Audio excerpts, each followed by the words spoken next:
Mga minamahal kong mga kababayan, sa ngalan po ng aking pamilya, ako'y taus-puso pong nagpapasalamat sa natatanging pagtitiwala na ipinagkaloob ninyo sa akin at sa pagkakataong makapaglingkod bilang isang senador ng ating bansa. Ang tagumpay na aking nakamit ay tagumpay po nating lahat. Para sa akin po, ito ay tagumpay na rin ng pag-iral ng demokrasya sa ating bansa. Isang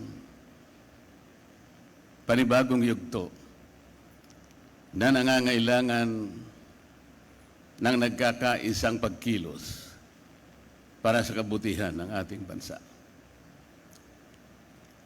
Ang pagtitiwalang ito ay hindi lamang katuparan ng isang karangalan na iginawad sa akin. Higit sa lahat, ito po ay sumasagisag sa isang mahalaga ngunit mabigat na pananagutan. Ang paglilingkod ng buong katapatan. Pagsisikapan ko po ito ay aking balikatin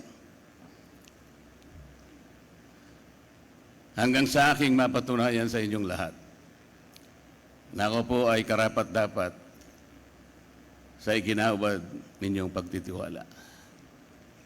Ang kailangan po natin ngayon ay pagtutulungan,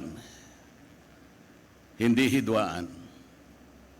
Ang kailangan po natin ay hindi paligsahan ng akusasyon, kung hindi paghanap at pagtuklas ng mabisang pamamaraan tungo sa kaunlaran.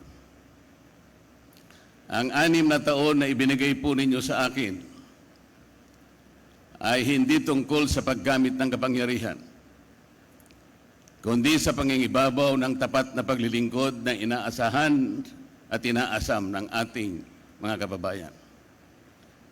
Hindi po ito tungkol sa pansariling kapakinabangan, kung hindi ito ay sa kapakanan at interes ng bawat isang Pilipino.